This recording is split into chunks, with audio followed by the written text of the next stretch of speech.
Hey everybody, long time no hear or see. This is Tom Davis here, and I know it's been a couple weeks, but here we are. And basically, we have this assignment, which is going to be both digital and public relations related. And basically, Bill's going to help talk about, how he actually has background in wire service reporting, and also he works in public relations. So he's going to talk about how the importance of both, and also social, and how social media plays a role, the importance of both, and how they've evolved in in the digital media world, and what kind of role they both play now. So what I'm going to do is actually I'm going to talk about a little bit about how. Actually, I will. I'm going to talk about where a lot of people, a little bit about how we get our news, and we get our news nowadays because there is like speed involved, and accuracy is obviously more important than speed, but we get our news actually a lot from press releases and things like that. And actually a lot of times these press releases are just things that come across as or stuff that's like issued like on Facebook, and it's not necessarily something that's released by a company or something like that, but this is where a lot of your government agencies are going when they release information now. And yes, this is my Facebook page. Hey, Bill, does that look familiar? And Nice. like there's Point Pleasant, and there's a 1986 World Series. Yes, I'm a Mets fan. I don't know. I have a big thing about not showing my face. Anyway, so probably because I don't like it. Anyway, let's see. Let's go to my hometown, Point Pleasant Borough Police Department. Okay, so this is actually one of the things we do when we cover patches, and we get our information straight from the police, and we'll actually go to, and a lot of time, it seems like most of the time actually now they actually release their news and information on Facebook. So this actually was important news right here. Was in the pandemic and everything, a lot of people were wondering like how, what sort of rules their kids and everything, and as far as like candy distribution is concerned, what sort of rules they have to play by. So, Point Pleasant, the police department, this is how they release information. There's speed here and there's accuracy, but there's also just like a way of connecting the public directly here, and also helping out the news media in some ways. And that is basically presenting like this is basically about safety tips, but they actually did release their information about how the Point Pleasant's individual rules for actually handling Halloween is concerned. Actually, the Point Pleasant Police Department actually probably did a better job actually. Anyway, let me see. Let me just call this up. And they actually almost always release their information. Where'd it go? There we go. They release any kind of updated information. When there were fights on the boardwalk, right, Bill? In Jacobson's past year, the information was released on Facebook. And I remember like calling up saying like, "Oh my God, that happened." There's no big gigantic public announcement, no town crier, no Paul Revere or anything like that. But you have to actually like kind of pay attention to these things. You're a digital reporter. You have to like kind of keep track of like, news agencies, public relations agencies, whatever, when you release information like this. And here it is. Here's the Point Pleasant Beach Halloween rules right here. Basically giving people options they could take. Limit interaction and contact with trick-or-treaters, wear a mask, leave a treat bowl, blah, blah, blah. What we did, I don't know if I told you this, Bill, but we actually had a chute at the top of the house, and we like flung candy through that way. Sometimes they hit the kid by accident, but didn't mean to. Nobody cried. Well, you got to teach these kids how to catch. It's really what it comes down to. 2 hands. So anyway, I was Don't be a baby. For years. I think I said those 2 words more than anything else. Or I also yelled things like, "Joe, get out of the dugout and on the field." Stop eating candy. Stop picking your nose. Stop picking flowers in the outfield. Exactly. So some obvious ones here, like wear a face mask, all this stuff. So anyway, so I think what I'm talking about here is basically like in the digital media world, the whole when I talk about public relations, why is that important? Okay. Because public relations is like something that this is basically the way your government agencies and your companies and anybody else who like makes news distributes information nowadays, and they do it via the internet. And that's something I want to kind of like teach the people a little bit, and have Bill help you show you from his end like how that's done a little bit. And like, the whole idea of like how that information, this is how you basically have to keep your eyes and ears on things nowadays, that you don't just call up people anymore. Obviously you have to actually like pay attention to like things like Google searches and Twitter posts and things like that. We saw this with the past election, literally like every freaking day. I was a little too obsessed with it, but I mean, I was actually like, I was actually largely keep paying attention to things that were happening on Twitter more than I was actually the network, because the network was just getting freaking redundant. But I was actually literally like crunching numbers in my head and stuff like that. So, as far as like, was Biden going to win or what, so, and actually I'm trying to find I guess this one right here, right? This is the profile. I can't find my profile. For some reason, this particular computer, it's weird. Oh, here we go. No.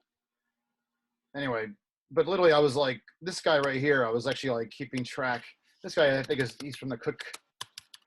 Bill, I'm sure you know I'm talking about the Cook Political Report. This guy actually, he practically nailed this election and the last one. He was like one of the few people who actually like predicted the Electoral College split last time. And this time he was like saying like, don't get too excited there about the the polls and everything. He was saying like, this might be just like a 4 or 5 point game here. He was also saying that the state polls are gonna be closer than we think. But he's been literally like keeping track with things like this. This is news. This is how we get our news nowadays. New Biden's Georgia roll has climbed past 10,000. Okay.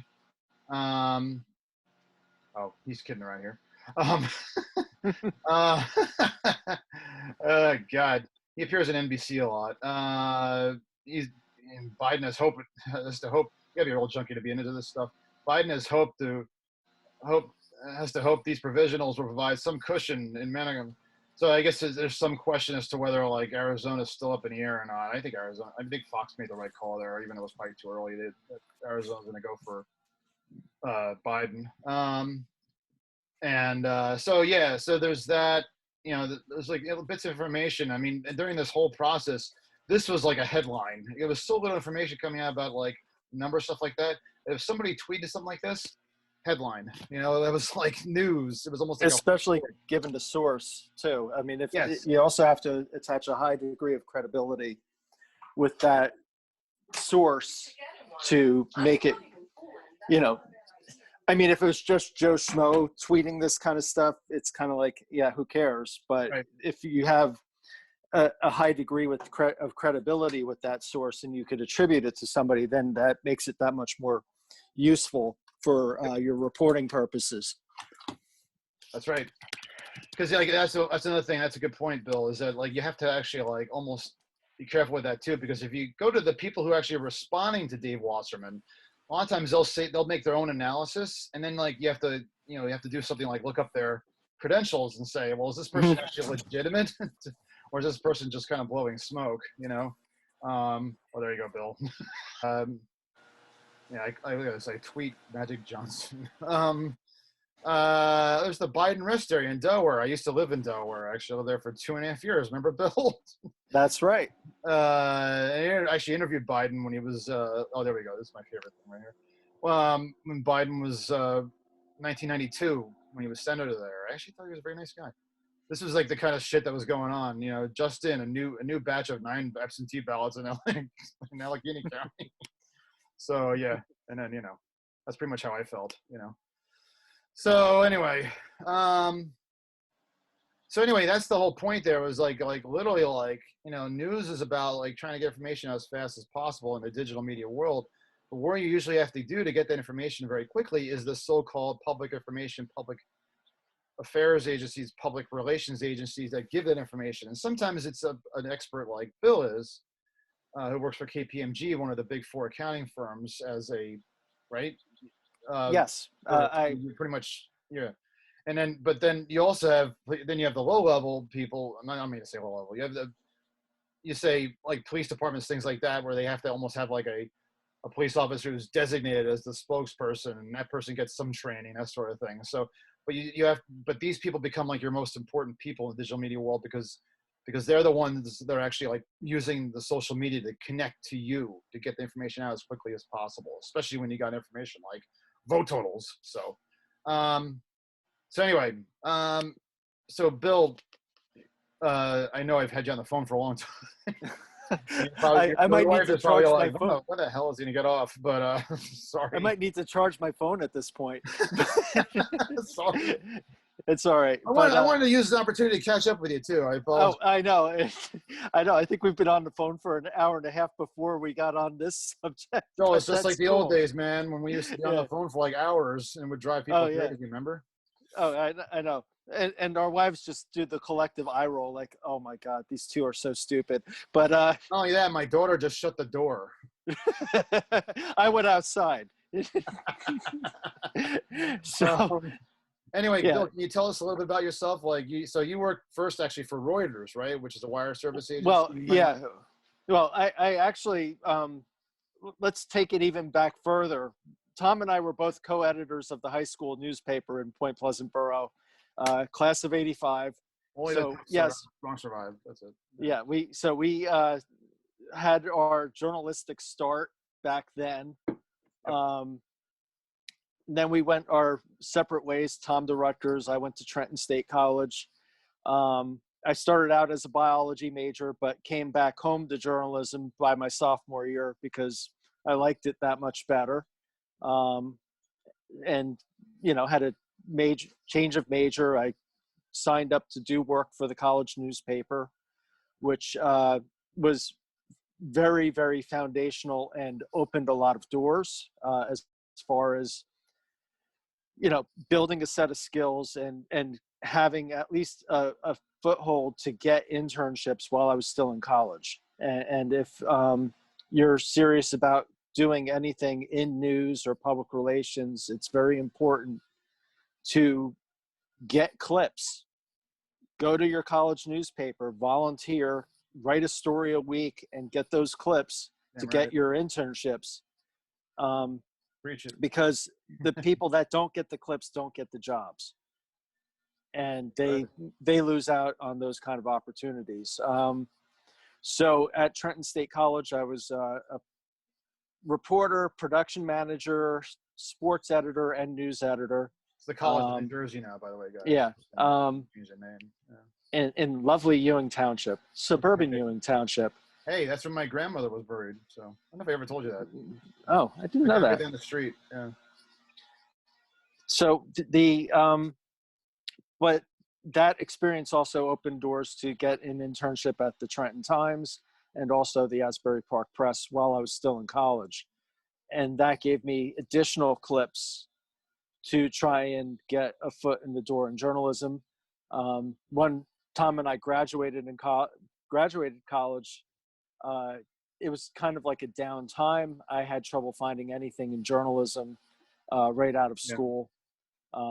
Worked at Enterprise Rent-A-Car for a year, sold insurance, eventually came into decided to become a stringer, started working, covering town meetings one night, like a couple nights a week, and then doing a weekend job to make ends meet when I was in my early 20s. And I eventually got a full-time job working for a weekly newspaper called The Beacon, which was a small group of newspapers in Ocean County. Got my clips there. And then there was, in 1993, there was an opening for a temp job at Reuters. And since I had a little bit of a financial background, I took business classes in college. I also had a securities license from working at Prudential to sell insurance. I had some sort of knowledge of how the markets worked, and I took a job there and worked at the equities desk as a temp which eventually became a permanent job, and I worked there for 12 years. Bill, if I mind me interrupting. So Reuters is a wire service. So this was actually before the internet became a thing. Right. A couple years before. So it was like, so very much like what we do now on digital media is how the wire services have been behaving forever. So that's what, and Bill, I'm going to kiss up to you a little bit here. Bill's always been like one of the smartest, if not the smartest person I know. I mean, like he can read Ayn Rand books in like 2 days or something like that. And you know, and he just soaks information like amazingly. It's funny because like in '93, I was actually Bill, I never told you this. I was actually jealous of you when you got that job, because I was jealous of your smarts, because I knew that when you walked in that interview, you probably like blew them away, and you've always had like much greater understanding of the financial markets than I've ever had, and I couldn't even understand movie trading places until you explained it to me. So. You know, so yeah, that just made sense to me, so that you got that job as quickly as you did, and you deserve it, because you like were basically dealing with shit for like 4 years. So, but you took to it really quickly, and then you had to deal with the whole thing with like having to like get news out there, even if it's like a little bit of news, partial news, like a tweet. Mm-hmm. There was no Twitter then, but out there, or I mean, time. Right. Or press releases coming in from PR Newswire and Business Wire, which are tools that big companies use. I mean, you pay, probably for a fairly short press release, your company's paying about $2,000 to get it disseminated widely. And, with Google now, it's very easily searched, right, where those kind of press releases will appear in your searches. But when I was at Reuters in 1993, we had these dot matrix printers that screeched as the press releases would be fed through the printers. And we had this guy, his name is Jerry McCormick, who would rip the press release off, slap it on the desk, type out a headline, put it on the wire so the traders could react to it. And he was timed to the minute on how quickly that press release, that headline would hit the wire. Wow. And then he would hand the press release to you and say, follow up on my bulletin, my snaps, which are the headlines that are what the stock traders are using to trade on. And then you would write like a quick story, get the first 2 paragraphs out within 10 minutes after the story appeared. And then you would add additional details as That's right. If it was a major story, you would continuously update it. If it was like big news of the day, you would do like 3 or 4 updates, where you're adding background information, getting a third party to comment to say, give a little bit of context around the story, whether something's good, bad, unexpected, what the next steps for a company would be.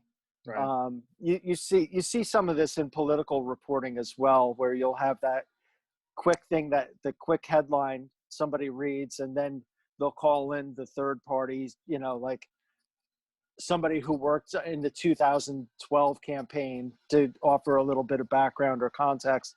Why is this significant, to offer some insights around a particular news event? Right. Things evolved even within Reuters as the markets started to get hot, more money was coming into the markets. We expanded the desk, and it got to a point where Jerry, the guy who was ripping the releases off, he moved to a copy desk to edit all the copy that was coming through. But I ended up being one of the people who would be getting the electronic feed of these press releases, writing the alerts for the stock market to react to, and then handing off the news to be written to other people. And basically Jerry's job got so complicated that it had to be handled by 6 people to do it effectively, because just the volume of news that was coming in on PR Newswire.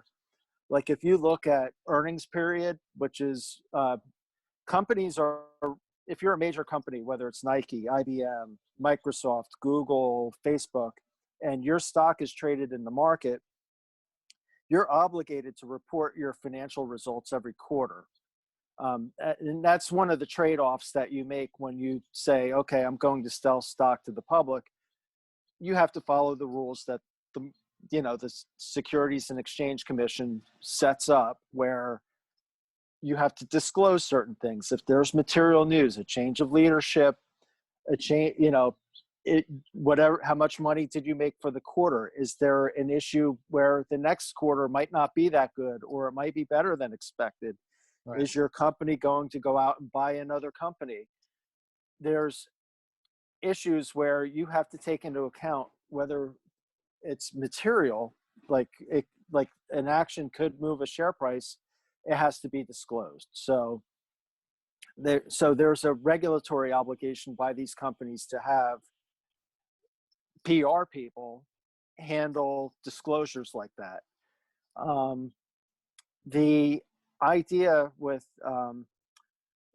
having, people that sit at the news desk that could put out those alerts, and then we hand it off to reporters that are specialists that have those individual contacts, where they might know securities analysts that follow the industry, they might know consultants that follow the industry, they might know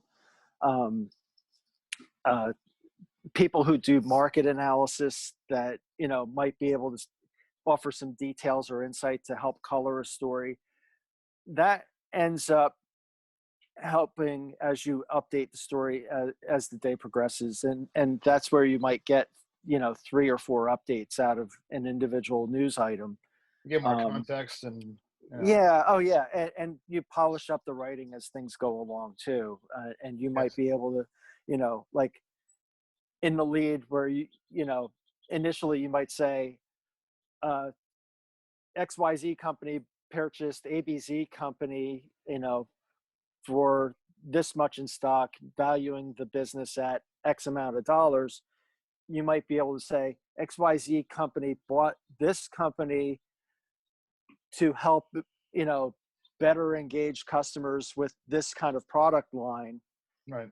And ABC's company shares rose 15% that day, during the day's trading, to give a bit of a fuller sense of what is happening in the marketplace and how the market reacted. So I covered retailing and healthcare throughout my time at Reuters. I started out as a retail specialist probably in the late 90s and into the .com era, when everybody was trying to change themselves to be an internet company. Yeah. And as Amazon evolved, yes. And I've interviewed like CEOs from different companies over the years. In fact, I've interviewed people sitting in a small conference room, probably no further than 3 feet away from me, where the people would be worth like a couple $100 million because they founded a company. In fact, I interviewed as part of my efforts. I went to night school and got a business degree, Montclair State University, MBA. But through the late 90s and early 2000s, I took the time to get my degree, and I have to go plug my phone in because I'm losing steam here. Sorry, Bill. But we've been on the phone since 6 a.m. No, I'm just kidding. Yeah. So I interviewed the CEO of Cardinal Health, which is a big drug wholesaler. The guy founded it when he was 26 years old. And if you look now, the company's does $80 billion a year in revenue. It's a huge, huge company. Wow. But, as I was talking to him, I also, you're usually writing for getting a sense about, what a company's prospects are, things that are going to move the stock and help make news. But I also asked him about his approach to mergers and acquisitions. And, sometimes the hour and a half that I spent with him, his name is Robert Walter. The hour and a half I spent talking to him was probably the best lesson that I've had in mergers and acquisition strategy for a company. You know, like probably I got more out of that hour and a half that I did in some of the courses that I took, like over a course of 16 weeks. And these are like master's level courses. So really goes to show you that, you know, sometimes you get like lessons that you don't anticipate from these people, because, you know, they have a lot to offer. I haven't spoken with them in a long time, but, you know, it's one of those things where, I mean, this guy, you know, probably worth a lot of money, but, you know, if he wanted, he probably could go back to a college and really offer a lot of, you know, school a lot of people to really do well in business in the future. Do asynchronous. So, you know, but I mean, I enjoyed my time at Reuters. It was a lot of fun. I also enjoyed my time at the Times Beacon newspapers, and that. But then I mean, you covering parlayed local all news that. is has its own sense of fun too, even though you don't have the big readership. I mean, you really do connect with people in the community, and you know, I think you have opportunities to write fun features over the years too, especially when you're doing local news. And you parlayed that all Um, that you know, getting the business degree in at Montclair, and all that knowledge you gained from you know, working at Reuters, and the whole idea of like connecting, and like how the news is actually given to you by going to the other side. And I don't mean that in a negative way. I'm saying that you became more of a news distributor than when you parlayed all that experience into your job and your jobs in PR, right? So, which is actually what we're going to be dealing with in terms of our assignment. Yes, Bill, it will be megalomania. So, so how did you deal with that transition? Like, what was that like, going from like news receiver to news giver? Yeah. Well, after 12 years at the wire service, I mean, I was starting to look at, you know, wire service reporting is very much a treadmill. Yeah. And I started to get tired of running on the treadmill all the time. Yep. So I looked to public relations. I worked at a PR agency in North Jersey, Coyne Public Relations. It's in Parsippany. It's still in business, run by a great guy named Tom Coyne. I worked there for 8 years. You know, it took me a while to find an agency that would like offer me comparable terms to what I was doing at Reuters, because Reuters was a union shop. It paid fairly well. You know, you worked 35 hours a week. You got night differentials. If you worked over 35 hours, you got overtime. It was a pretty good place to work, even though I worked some very, very odd shifts, and was involved in covering some fairly major stories, including the 9/11 attacks. Oh, yeah. And also the blackout that happened in 2003 Sure. in New York City. I happened to be working a 3 to 11 shift, and they needed me to like stick around to help offer some you know, go out in the street and interview people and feed the quotes back to help write the story. So yeah, it was but I figured with the world of, you know, going into public relations, it was kind of like something I had an eye on after, you know, a number of years. I mean, it also tends to pay well when you do move up to a certain point. You know, it just depends on the right circumstances. But yeah, at Coin PR, they brought me aboard. I worked on their healthcare accounts. The one was Medco Health Solutions, and the other, I worked on Quest Diagnostics. I've done some work with their higher education clients, and you would get pulled in for different initiatives. Like, I mean, they have like Disney parks on their client roster. They would have Pennzoil, Shell Oil products.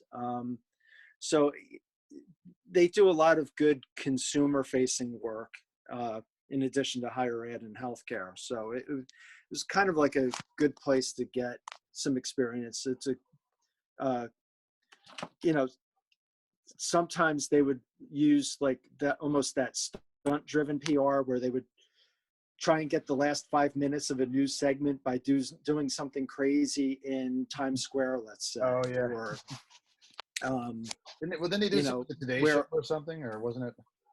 I'm kind of having trouble with the sound right now. Oh, sorry. Can you hear me? Yeah, I have to put my headphone, like my ear close to the phone. Sorry, Bill. I probably wore out your phone right now.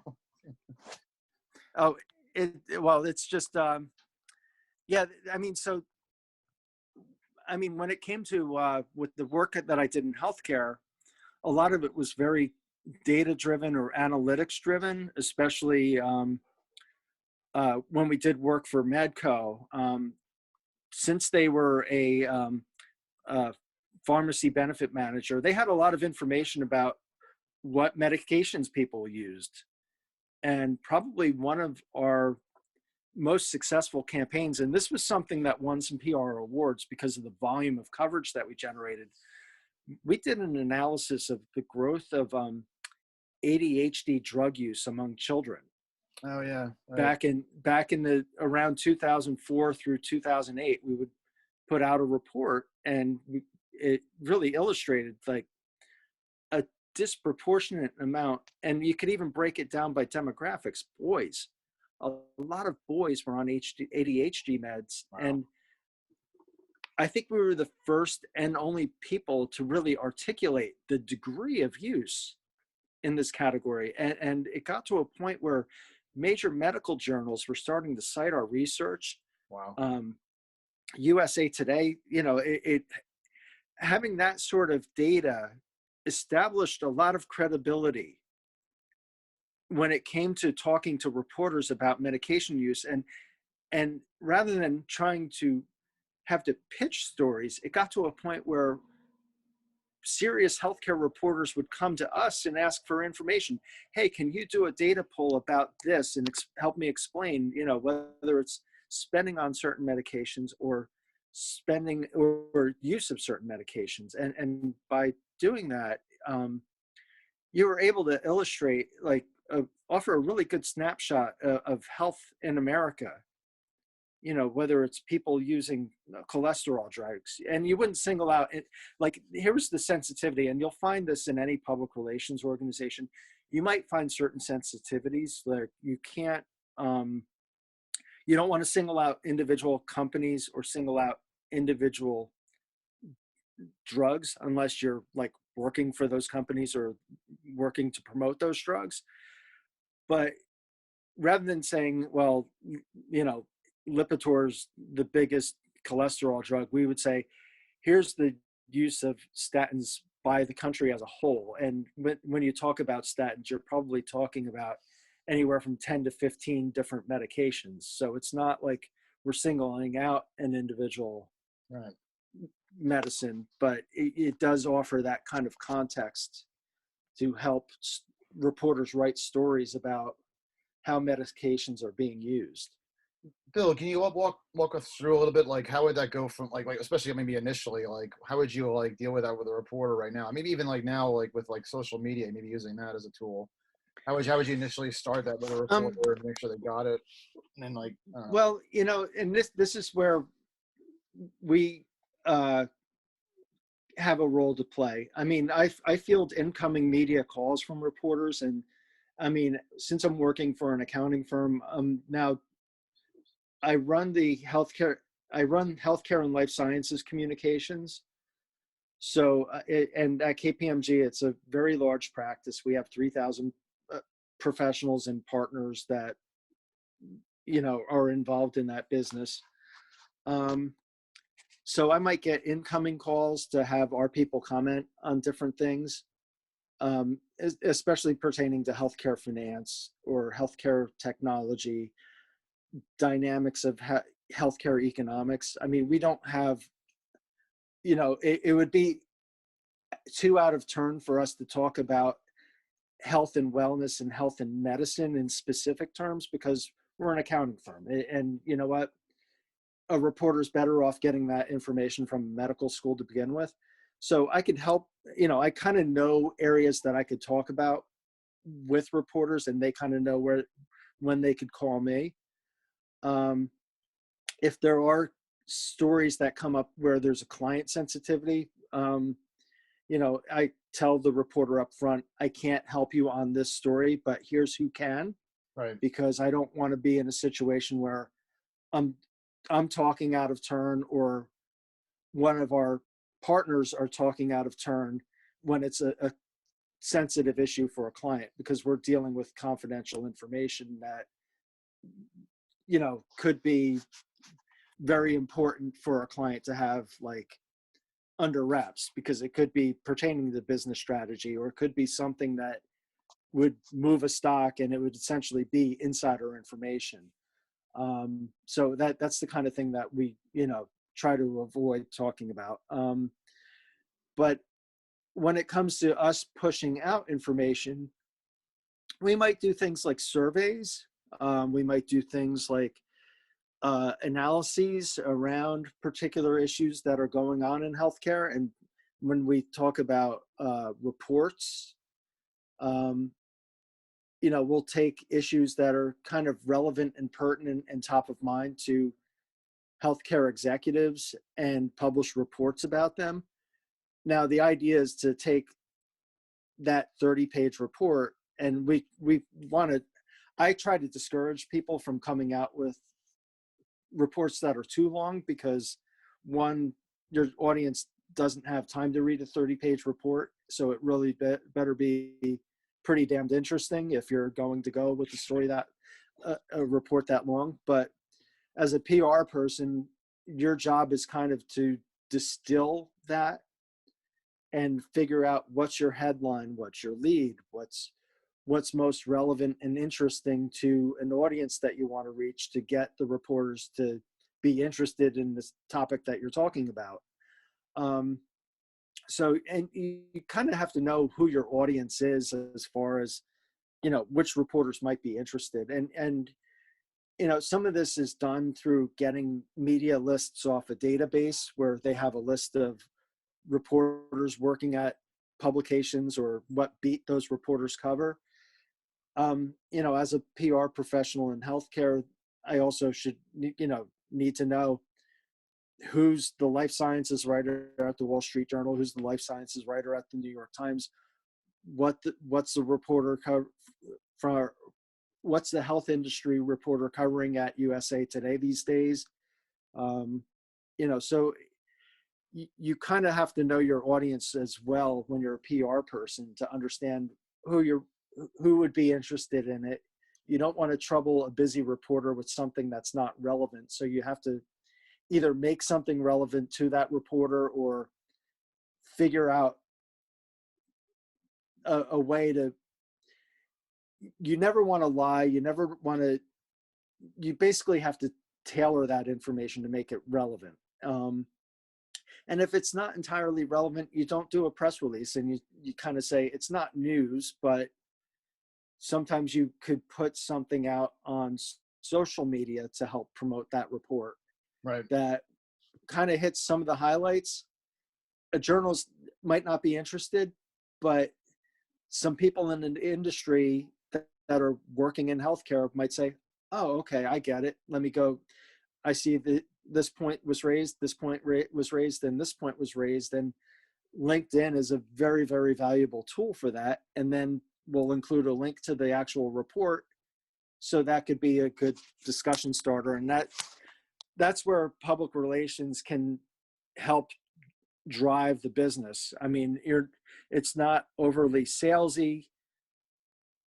You're being topical and relevant. You're reaching an audience that's very important for your client, your client. And in this case, my client is the partners who work for an accounting firm and own that accounting firm, and are responsible for driving business and winning new business to, help start discussions about, is there a new tax change that's going to change, to affect the market, or if there's going to be something that, where KPMG can help an executive build a new facet to their business. Let me segue from there. So our assignment is actually going to be that. It's going to be basically the whole idea of actually like, and this actually is not like what Bill presented you was actually, let's see, Bill's an expert at this, so he actually will handle it well as far as like releasing public information and getting it to the right people, making sure that it's distributed correctly, is distributed in a modernistic way. I have another friend of mine, Mike Yapel, who works as spokesman for the Department of Education. He's very much the same way.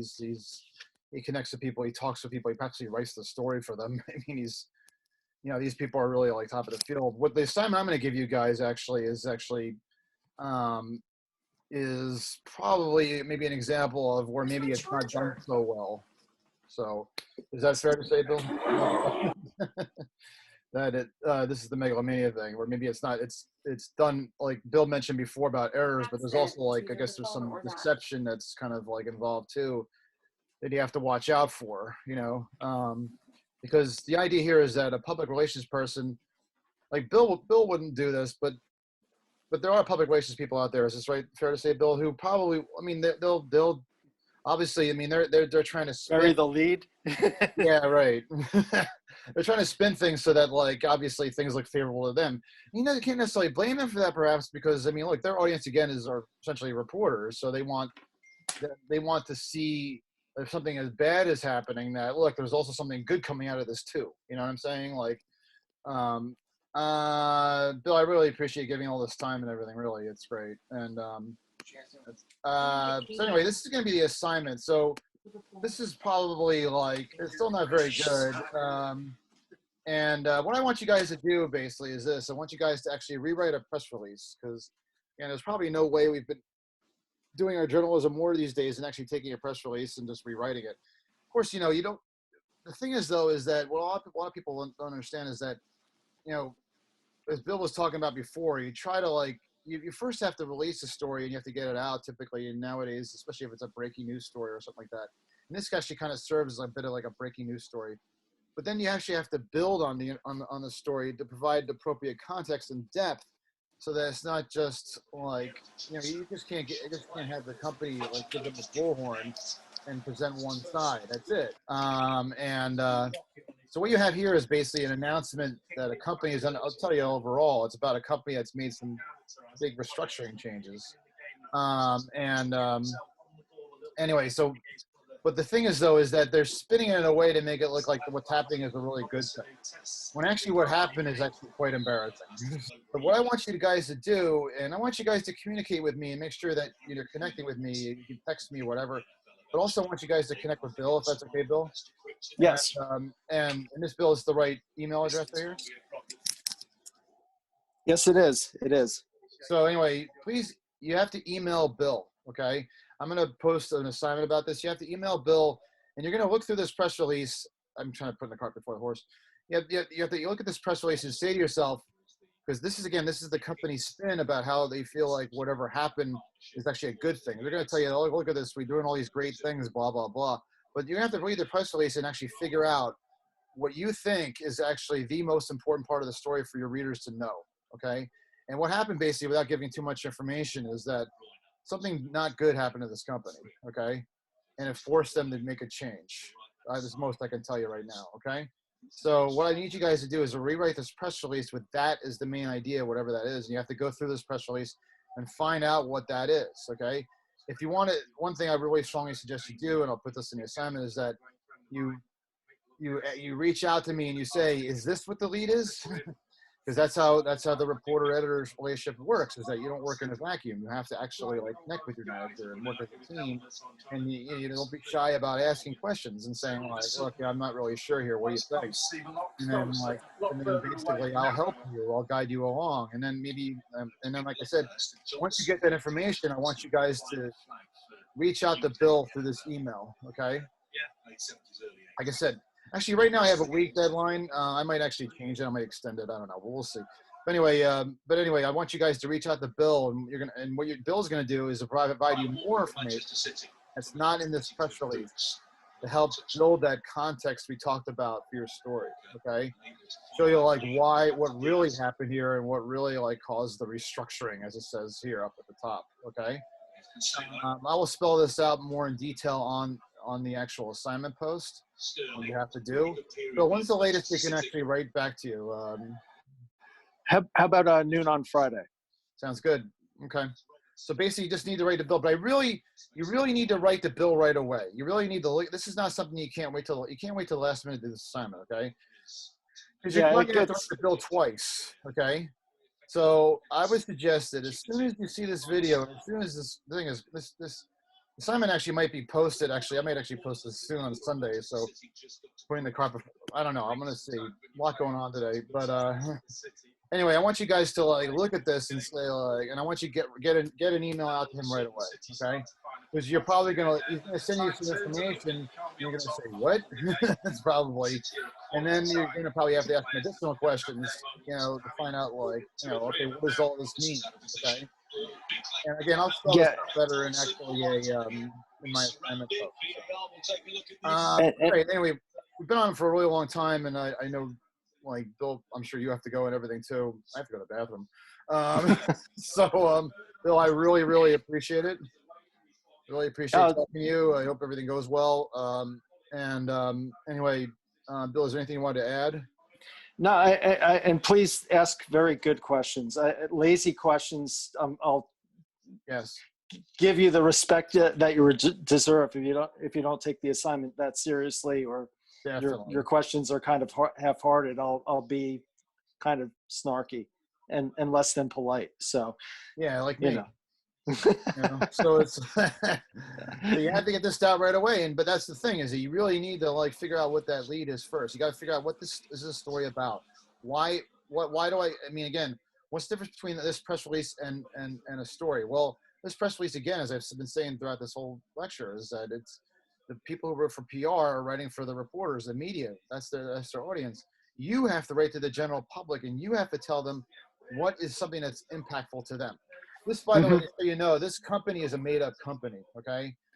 Totally fictional. This is actually a fictional thing, okay? This is actually not, you're actually not writing a real story here. You're actually writing a fake story, fake news. But it is based on events that actually happened. And yes, the events have actually happened. Although Bill substituted names out of here. It was like inside jokes between me and him here. There's like Mets from the late 70s in here. We're Mets fans, right? So anyway, there's that in here. So the idea here, though, is that if you try to Google this to try to get ahead of it, you're not going to find what you want. Okay, sorry. This actually was intended to throw people off course. But the idea here is to look at this and treat it as a real story. And then what you have to do is you have to reach out to Bill right away. Okay, Bill says, actually, when Bill says noon Friday, that's drop dead latest to contact him. You really need to be contacting him today, Monday, okay? You really need to be contacting him by the end of today. And I'm going to make that clear in the assignment post. You need to get that email out, okay? You just do, all right? So just get it out, right? Figure out what the lead is. If you don't know what the lead is, reach out to me. You can text me, whatever, okay? The whole thing. So, all right, guys, thank you. And Bill, thank you for everything. And I guess, I'll be talking to you guys very soon, all right? Thanks, everybody. I'll be getting the other stuff I need to grade to you guys back very soon. And you know what? In this assignment, I am going to say that the facts and details of the assignment lend to a lot of color and can really amplify the possibilities of this story to make it more interesting than just a executive change. That's right. So. It's more than just your average executive change, but yeah. All right. I'll talk to you guys.